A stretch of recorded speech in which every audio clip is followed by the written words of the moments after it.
I'm so excited. I'm good, thank you. How are you? Oh gosh, I'm so excited. and it's absolutely here. I'll tell you all about it when you sit down. So in the States, we have plugs, electrical plugs in the restroom. Yeah. Okay. So That's not a big hit. you don't because of the safety issues with water, right? Yeah. So so what happened was I had the plug in the hallway to do my hair. Yeah. And this was 2 days ago. And so I moved my curling iron into the bedroom and set it on the ground. But when it hit the carpet, the Bernie tart was on the carpet, and my brain just immediately was like, grab it. And because we would never have like a hot curling iron in our bedroom. We would have it like on a bathroom counter. So I just burned the heck out of it. But the good news is it's just it's a hot burn. Yeah. And it's folded. Yeah. So hopefully I'm not gonna lose this. They are deceiving though, because I've done it with straighteners before, where I was like, I had extensions and I was like curling extensions and I had them between my legs, and I went to pull the hair out, opened my legs, closed them automatically, trying to grab the straighteners, but I collapsed it on the outside, and I've got 2 identical scars on either side. Oh my gosh. And that was when I was like 19, so it's literally over a decade ago and they're still there. And it's Oh my gosh, that is not fun. So that is fingers crossed you don't end up with a scar. That would good, right? Okay, so what we're gonna do is sorry we have a little bit of a late start. No, don't worry about it. It's just crazy. So G and Wright wrote The Puck Secret, and I specifically asked her to join us today because I am a ginormous fan of The Puck Secret. Like ginormous. So we're actually streaming in all 3 of my Facebook groups on my Facebook page. No, don't everywhere. Yeah, just hello to everyone. YouTube. We're in Stephanie's group. We're on FFB24. We're everywhere. Go hard or go home, isn't it? So all right. So I want to talk to you a little bit about The Puck Secret. Yeah. And then I've got questions from your fans. So I thought we'd hit some of the questions. Let's do it. And we haven't screened the questions. Okay. That's fine. I'm open for all the questions. Okay, so if there's anything that maybe we shouldn't ask, just next, and we'll just keep going. I'll probably just spill all the secrets more than skip the questions. All right, so I absolutely I should say, I don't like spoilers. I guess there's going to probably be spoilers. Spoiler alert. There's going to be spoilers. There's just no way. So before I get into the spoiler, let's talk about the fact The Puck Secret is a hockey romance. Yes. Yep. Enemies to lovers. Enemies to lovers. Tell us a little bit about it. Brothers rival and teammates. They play on the same team. The FMC's family hates the MMC's family. Her dad had an affair with his mom. Lots of hatred and tension there. It's true enemies to lovers when, they're trading bars, they're like talking shit to each other. Really horrible. But then she breaks her phone and then gets a new phone, goes to text her best friend, texts the wrong number, and that just so happens to be the number of the captain of the hockey team that she hates. So they start like a little anonymous. It's so good. Yeah, it's fun. It's so no. Yeah. I had a lot of fun with it. Like I was like laughing to myself as I was writing, like, this is so fun. Yeah, so I got immediately hooked in. So the first, so we're breaking it down. Okay, we're breaking it down. Okay, so the first chapter for me, there was just a little bit of the YA feel. It's not YA because it's new adults. Yes. Right. New adults. So a little bit, and you've got your girl that, she's like at her party of her parents' house. house. Like she's like the rich girl, and she's very much like, dad puts her on a pedestal, makes all the decisions for her. She's not really got any freedom. Yeah, she just does what she's told. She's being forced into this engagement that she doesn't want, and the guy's the worst. Sad Brad is the worst. And he's like sleeping with someone at the party behind her back, and then like following her out and shouting at her, being like, don't walk away from me. Just all attitude. He's not a good dude, is there? We don't like him. And yeah, she's very much like the pampered princess, which is what the MMC calls her. He refers to her as a princess, but it starts in a very snarky way. He doesn't mean it in an affectionate way until he does. But yeah, I'm obsessed with him. I love him. Yeah, it's fantastic. Yeah, he's fantastic. So for me, I think I got hooked. Probably I'm always big about the hook. Yeah. So whenever I talk to people, very early on, there's always something that gets you where I'm gonna look this. Yeah. So for me, whenever I talk to people and they're recommending books to me, or when I'm recommending books, I'll say I personally got hooked in chapter 5. Or I personally. Hi, we're doing. We're live. This is Dawn Davis. She's a moderator. Hello. We're doing live streams, so we're doing interviews at the top of every hour with authors for like 15, 20 minutes. Yep. So I'm just waiting for the next thing for vehicle. All right. Yeah. Right then. So essentially, what I'll say is I'll recommend, this book is great. I personally got hooked in chapter and I was like, 5. oh, there's this bit in chapter 3 that's like, because then they know, sometimes it's tough with books, especially with boy building in books, to know when you're going to have that moment where you're just going to be page turning. because I feel like there has to be enough in it to get that grip, don't you? Where they're like, ooh, where's this going? Yes. Well, then tell me what your hook was. So actually, I was hooked in the first chapter when So I was reading, I was like, oh, is this kind of young adult? I'm not sure. I've never read it before. I'm like, I'm not like young adult, but I have to be in the mood for it. And when she was at the party and her boyfriend that she was forced to be with, that her parents set her up with because he's the wolf of it, right? Yeah. He's a complete jerk. We found out later. He's the worst kind of guy. He's a complete jerk. Yeah. So when she's at the party and he goes off, and she's like, I'm just gonna go see what he's up to, and he's shagging a girl in the bushes. Yeah. That was the moment for me. I was like, drama. Yeah. I want to know what happens next. Got the Does he sheet confront going. him? Does he confront her? I'm like, okay, I'm into this. Let me see. But then I absolutely got hooked when we met the MMC, the captain of the hockey team, because of the whole it's really the You Got Mail concept. I don't know if you've ever said that to you. Yeah, it's this concept where you've got this couple that in real life they hate each other because they did, right? Tom Hanks and Ryan. Not thought about You Got Mail. So they hate each other in real life because they're enemies. Yeah. But then because of the texting, for them it was the dial-up, right? But for you, it's more modern. It's the texting.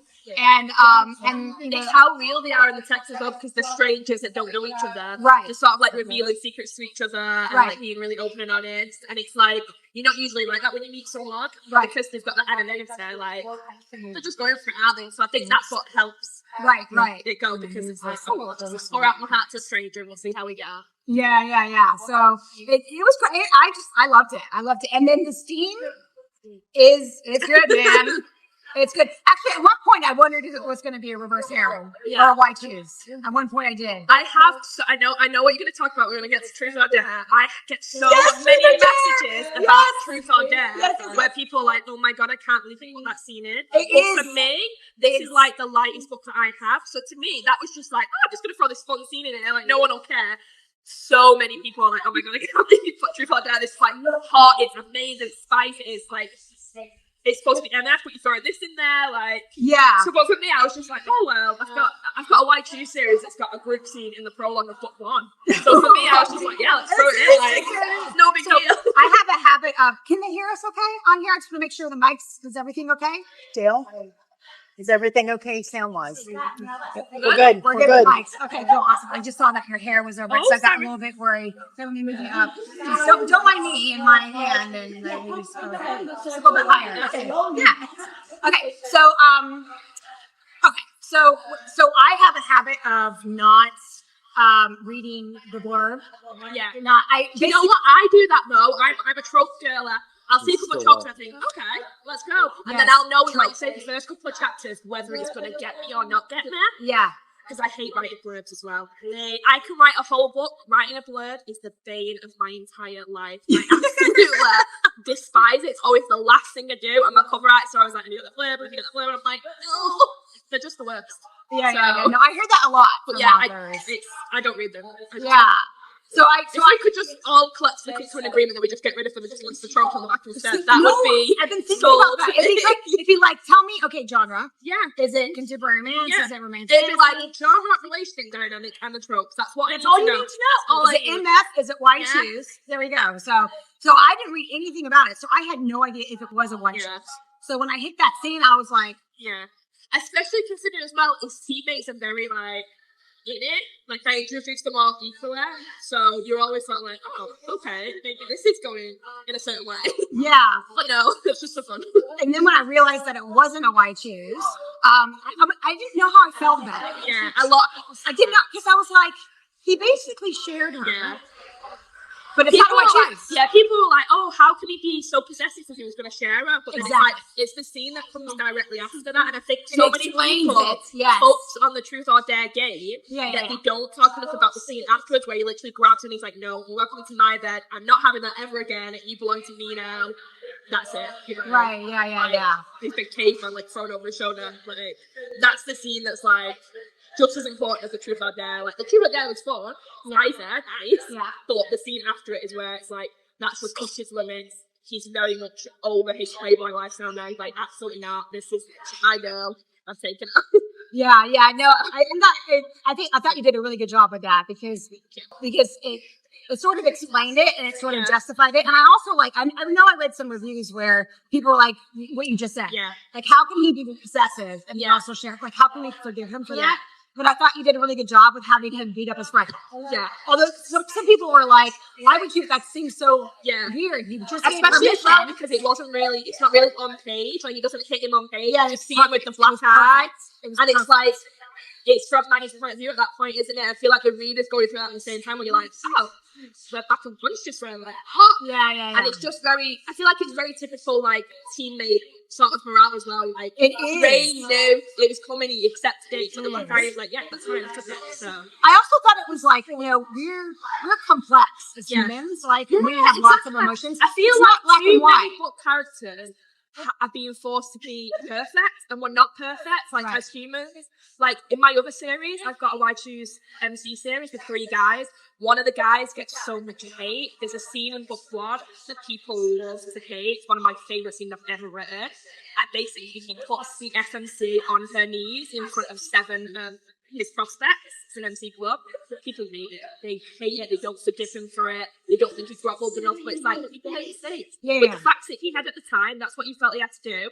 They got past it, and it's like, I think a lot of people think, oh, this character's got to be perfect, but no human's perfect. And I don't think that character should be. Yeah, we like to live vicariously through him, but they still have flaws, and they still need to make mistakes and grow and change. And I think like it makes sense too because they had a pattern of sharing people before. Yeah.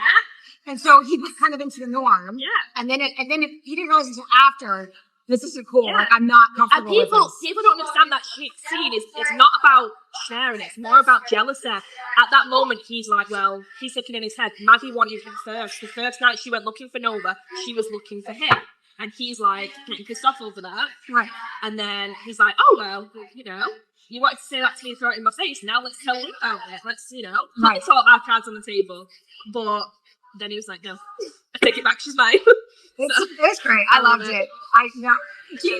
I absolutely love it. And I was actually quite surprised because, you know, with the cover being the hockey, I thought there was going to be lots of hockey in it. I don't know enough about hockey to put that. There really is. There's like maybe 2 games, like 2 paragraphs a day. I'm like it's very light on the sports. I will admit my limitations. I'm not going to go deep and write something that I don't have full experience about. I'm not out there playing hockey games. I don't know. I know enough that I could pass and say, yeah, these hockey players, this is what they're doing.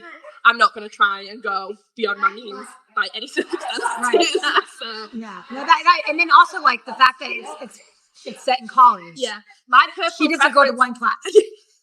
No, it's okay.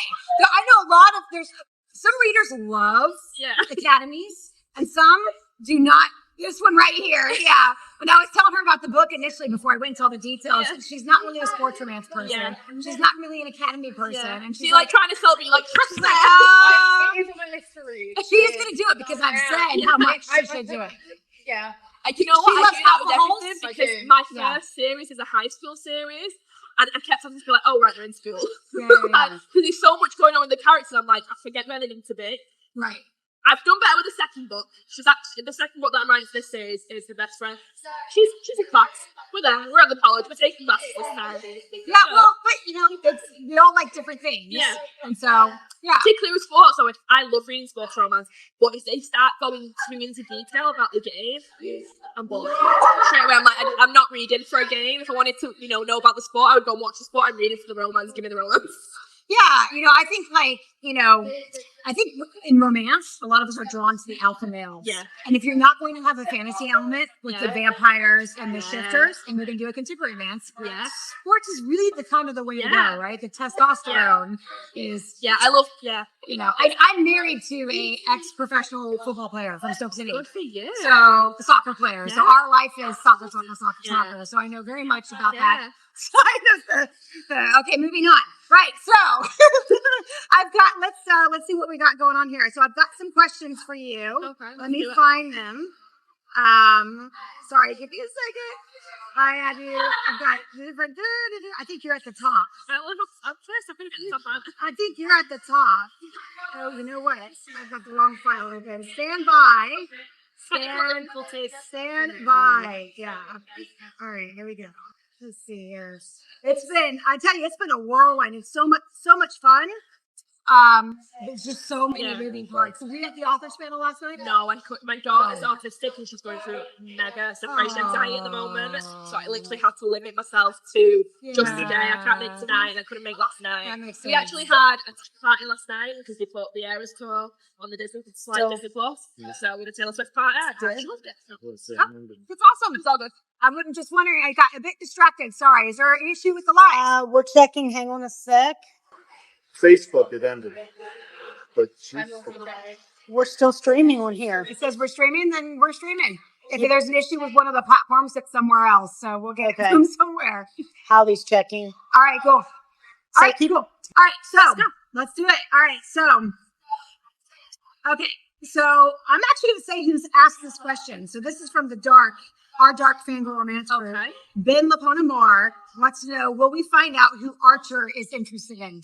Ooh, I haven't decided. Actually, yes, I'm lying. Yes, you will find out in the book Decoy, which is the next book. Right. It's actually Josh and Hallie's book, because very similar to this book, I put a bonus scene at the end of this book. I'm going to put a bonus scene that's from Archer's point of view at the end of book 2, because his book is book 3. I will say the relationship dynamic for his book is MM and By Awakening. And I will leave it at that. Wow. I won't confirm or deny who it might be with, but I think if you've not drawn your conclusions by now, you will definitely draw them in the second. I've already put the feelers in there for some stuff, so you'll definitely know what's going on in book 2. And then I've already written the scene for the end of the book that's Archer's scene, and people are going to enjoy that. I enjoyed it, so I hope they do anyway. But Well, of course, you write what you love. It'll resonate with someone. Right? I was literally smiling at my own words on a page. I was typing. I'm like, oh, that's so good. But if I'm not going to hype myself up, then I can't expect other people to enjoy my words. Absolutely. But yeah, you'll definitely know in the book Decoy, which is coming at the end of May. All right. So yes. Awesome. Okay, so in the FFB24 attendees group, I'm not sure how to pronounce the last name, Tompkinson. Have you ever based any of your characters on people you know in real life? I actually have. Not any major characters that people will be like, ooh. In my first ever series, there's a diner in the series that the FFC goes to, and it's someone she's known for a long time. And I named the diner Big P's. And my mum's name is Pam, and all my friends when I was a teenager used to call her Big P. And I was like, what can I name this? So I named her Pam and named the diner Big P's. So yeah, that's based on my mum. That's awesome. But she loved that very much. When I gave her the book and I told her, she doesn't read my books, but I was like, just so you know, your name's in here. That's sweet. She must have loved that, right? Yeah. Okay. She found it really funny as well, because she was like, oh my god, no one's told me Big P in years. Obviously I'm not a teenager anymore. It was very much when I was in college, uni friends would be like, oh, are we going to Big P's? And I was like, yeah, we're going to Big P's. So yeah, but now it's a diner in the book. That's fantastic. I think it's really cute to hear stories like that. Yeah. As an author, that you wouldn't normally know from just reading the book, right? Oh no. There's no way. I'll more take elements. So for example, the book Secret, obviously the FMC's best friend is autistic, right? And that's from me and my daughter. And just to get some rec in there. I don't read enough books with autistic characters in, especially female autistic characters. Yeah. Obviously, it's very different to male autistic characters. And I just thought that's a fun thing to put in. and like show off. I had quite a few messages after readers that were like, "Oh my god, thank you so much for including an autistic character." So I'm very excited to like delve more into it in Hallie's book and like get down to it and have people like relate to it. Oh, awesome. Okay, so then we have from Jean Wright's Rebels.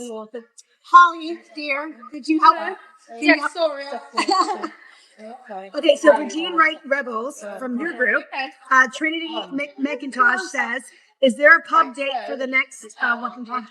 A publishing date for the next working progress?" The next date I have is the 31st. I think it's on the 30th. 31st of May before the book being card. I think she's asking that because she knows I'm working on another book at the same time, which I haven't announced a date for. They're very much both at the same thing. I keep dipping in and out of both of them. They'll probably release within a month of each other, whether this book releases first and then the FFB card. The FFB card will definitely release at the end of May, though. That's a concrete date. No other concrete dates at the minute. I don't like to give myself dates. I like to get them done and then be like, here it is. Yeah. Like that, the Pup Secret wasn't even planned at all. I broke my ankle in December 2022. And I was on bed rest for like 2 months. I didn't have another deadline till like the end of May. So I was like, well, I don't need to start writing that till March. And I was bored. My husband was off work. He was doing everything for our little girl. He was like taking her to school and stuff. And I was like, what am I going to do? I was on the hockey side of TikTok. And then I started watching a few games. And I was like, oh, imagine if I did like a whole book. And then it was just like, oh, just do a little bit of planning. Well, it's good timing too because of all the other hockey. Yeah, that's what I mean. And I read a few. And I was like, oh, these are really fun. I really like these sports guys. I went for a major like sports romance month. And I was like, I could write one of these. Like, this is fun. And I just started writing the teams and the characters. And then it was a couple of scenes. And then before I know it, every day I was like, this is probably the one book that's like, I was having like 10 pages, which is not like me at all. I need like, exactly, I need like a 2 to 3K day. Nice, little routine. Words. Talk about words. Yeah. How many words a day? Yeah. Words. And I was literally with that, I was like a machine. I was like, oh my god, I've written like the Truth or Dare sheet that day was the most I ever written. I wrote 11K in one day. I was like, and I finished it, I was like, holy hell, how have I wrote this many words? Yeah. But it was just magic. It was just like pouring out of the brain onto the page. So that's awesome. And what made you start writing? Pandemic. The pandemic. Yeah. I've always loved reading since I was a kid, and then when we went into the pandemic, it was a lockdown, I was home with my husband and my daughter, and I was like, I've got a few ideas. Didn't tell anyone. Started writing a little bit, and then I met my best friend on, I had a bookstore at the time, and I was like reading books and stuff, and I come across who's my best friend now, and we were just chatting on like DMs and stuff, and then she mentioned that she was writing a book, and I was like, oh, I started writing a book as well. She was the first person that I told, and we were both like, oh, should we swap like manuscripts and like give each other advice and stuff? And we were like, yeah, okay. And then like 5 months later, we were both publishing our first book. So it was really cool. That's awesome and special to do like at the same time together. It was nice. We've literally been in it to like get together since the beginning. We have a co-write out as well. But it was the pandemic. I had nothing to do. That's awesome. Okay, so you are going to be featured in our group. Yes. Next month, right? Next month. They'll have it right. Yeah. Okay, next month. You asking me? Well, yes, April. There's just a lot. Yeah, right. Okay. Do what it is. It's because I keep going in my head. I was like, it's April. And when you said next month, I was like, next month. But it is. It's March. Yes. It's going to be April. The year's Yes. Okay. So as a part of being featured, right? We are featuring you in the newsletter. Yeah. So there's a little section that she's going to answer some questions on. Cool. And then we are also doing a giveaway. Yes. And I've got plenty of goodies. And so tell us what you're giving away to the group. I've given away.